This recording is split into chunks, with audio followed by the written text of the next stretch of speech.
Hello guys! Welcome to Psychology of Freedom. So ngayon, pag-usapan natin yung tinatawag na psychological patterns. So na-mention ko na to in some of my videos before, if you can still remember.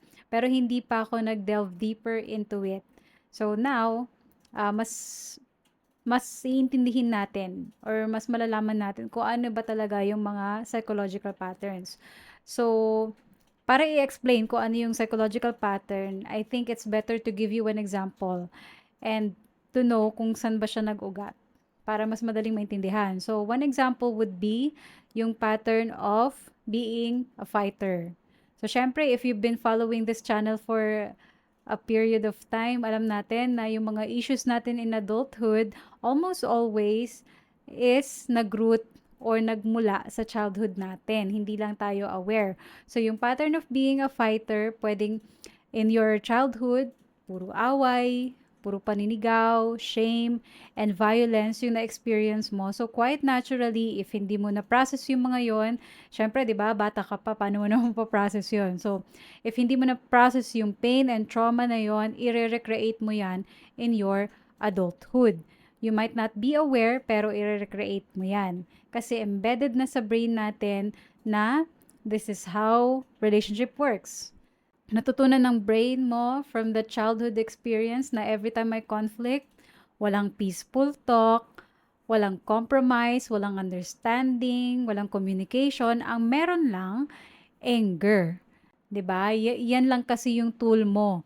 Kasi yan lang yung na-experience mo or natutunan ng brain mo in your childhood. And we can only act based on what we know. 'Di ba? So, i-connect naman natin yan sa present moment. So, paano ito nag-show up sa current life natin? Current life mo as an adult. It can show up sa mga triggers mo. So, konting taas lang ng boses sa'yo, either ng friend mo, or yung anak mo, or ng boss mo, or partner mo, etc. It doesn't matter who. Natitrigger ka. Na-anxious ka. Tumataas yung anxiety mo. And then, you go into fighter mode. Na-activate yung fighter mode mo. Nagagalit ka, mas tinataasan mo sila ng boses, feeling mo sila yung parent mo or yung uncle mo or any adult na nanigaw sa'yo ng bata ka pa or nag-emotionally abuse sa'yo ng bata ka pa. So, instead of entering your adult, mature self, to talk things out, set some boundaries, communicate your need. You enter your inner child. You become like a 5-year-old or a 6-year-old again na parang nagte-temper tantrum. Lumalabas yung inner child natin. 'Di ba? Pag nati-trigger. Ang hindi natin alam, hindi sila yung source ng pain natin. Na-trigger lang nila. Na-trigger nila yung old wounds natin from childhood na hindi pa nag-heal. And syempre, yung inner child natin, it will keep on reappearing every time may trigger unless mag-heal tayo, di ba? Nasabi ko na rin yan before. So, ayan yung mechanism ng brain natin. Pag meron tayong trauma in childhood, natututunan ng brain natin na, oh, painful to. This is threatening. We need to avoid it at all costs. We need to avoid it next time. And pag na-encounter mo ulit yung kind of like medyo similar situation na halimbawa may nagtaas sa'yo ng boses, 'di ba? Ang reaction ng brain, teka, familiar to. Ganito din yung nangyari noon, 'di ba? Painful to, remember? So, syempre, tataas yung anxiety mo, tataas yung defenses mo, you'll get worked up, you'll get angry, you become a fighter. Ganyan yung response ni brain mo to protect you from the same pain that you experience in childhood. 'Di ba? Ganyan nagwo-work si brain. Yung pattern na natutunan niya to best protect you is for you to become a fighter. Explosive yung anger. 'Di ba? 'Di ba? Although way yun ng brain to protect us and somehow yung defense mechanism na yon really protected us from in the past. Pero at some point, nagiging dysfunctional na siya. Kaya ituturo ko sa inyo later kung paano ba magbe-break away from those patterns. Pero let me give you muna another example para mas maintindihan natin.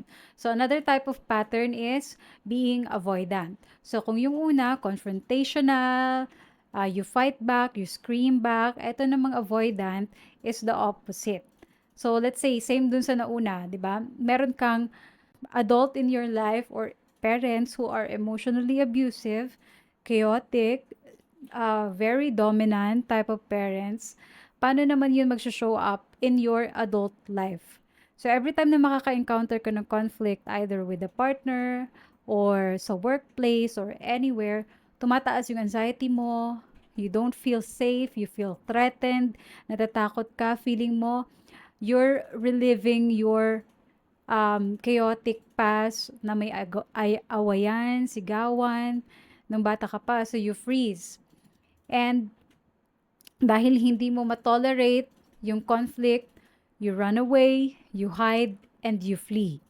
That's the avoidant type, avoidant pattern. So instead of acting like an adult, handling conflict like an adult, you enter your inner child. Tulad dun sa naunang example. So, yan naman yung trauma response na na-formulate ang brain mo to protect yourself.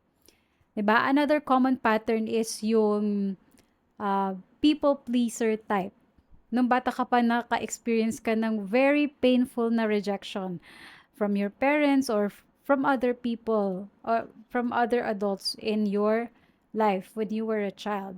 So every time na may taong hindi happy sa'yo, galit sa'yo, or uh, hindi ka gusto, tumataas yung anxiety mo, ang tendency mo is to uh, people please, ginagawa mo lahat para maging happy sila or para magustuhan ka nila or hindi sila magalit sa iyo at the expense of your own authenticity, at the expense of your own self.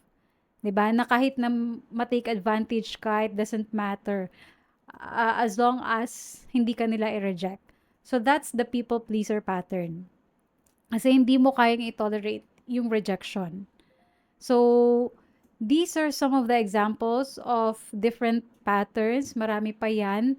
Merong mga controllers, 'di ba? Yung defense mechanism na yung defense mechanism is to control the other person, mag-impose kung paano ba mag-behave yung other party. Yung iba naman is, yung ibang defense mechanism naman, blaming, 'di ba? Blame game, they don't take accountability, palagi na lang kasalanan ng ibang tao. So these are what we call patterns, psychological patterns. So it doesn't matter who, it doesn't matter where, it doesn't matter what.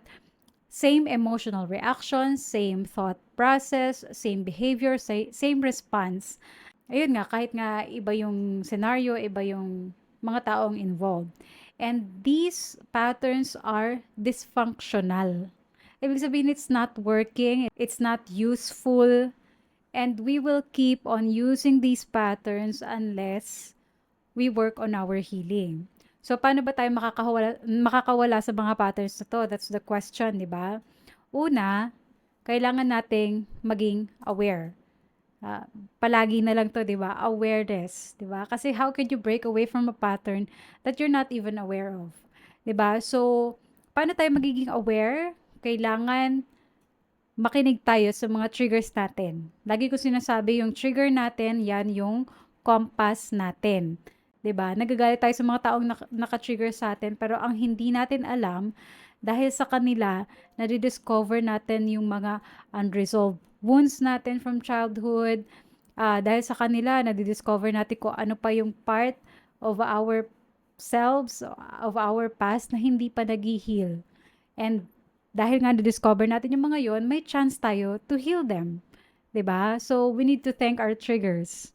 But then, hindi natin 'to mare-realize kasi it seems na yung nag-trigger sa atin, parang sila yung cause ng pain natin. Pero once we do the inner work, we'll realize na our pain is much deeper and goes way back to our childhood. Yan. So that's the first step. Second step is healing and reparenting yourself. 'Di ba karamihan sa mga videos ko about mental health issues, paulit-ulit kong mini-mention how to heal yourself, how to reparent yourself. So, you can check yung mga videos na yon para mas maintindihan nyo how to heal yourself and how to reparent yourself. So, ayan, syempre, if you consistently tune in sa sarili mo, you work on your healing, you work on yourself, lalabas at lalabas yung pattern mo. Yung paulit-ulit na ginagawa mo kahit alam mo nang dysfunctional siya, hindi siya nakakatulong sa relationships mo or sa'yo, 'di ba? Kasi you can't help it. Para yan na yung parang conditioning ng brain mo. So, this is the part where you recognize your pattern, which is the third step.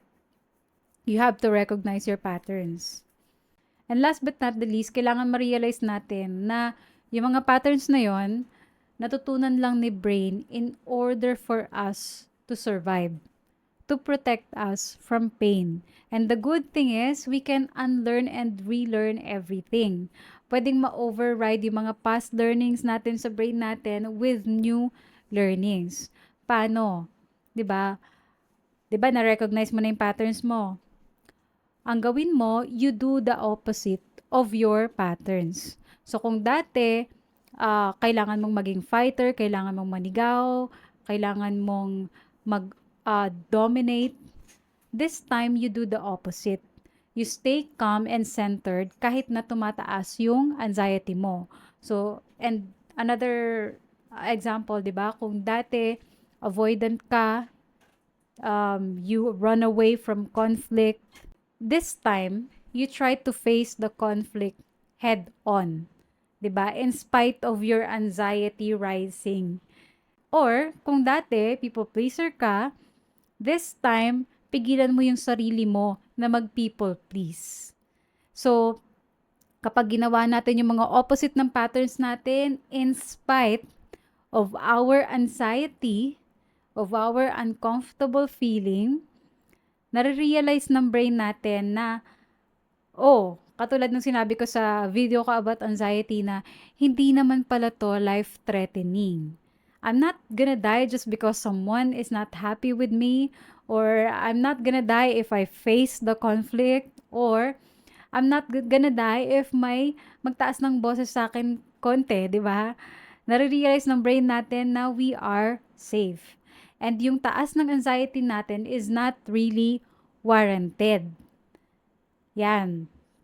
Ano pa nare-realize ng brain natin? Nare-realize ng brain natin na yung current experience natin is not the same as our experience in childhood. Kasi this time, adult na tayo. Kaya na nating i-tolerate yung mga ganitong bagay. Unlike nung bata pa tayo na kailangan talaga natin ng protection, which is yung mga defense mechanisms natin. So, ayan, that's the last one. We have to enter our mature adult self. Hindi na pwedeng maging 6 years old tayo na magte-temper tantrum, hindi makapag self-regulate, or parang 8-year-old na uh, tumatakbo sa conflict, hindi kayang i-handle yung conflict, or 9-year-old na nagpo-point ng fingers, laging kasalanan niya, ganyan, walang self-accountability, or na pa ba, 7-year-old na parang nagpi-people please as if wala kang self-worth, 'di ba?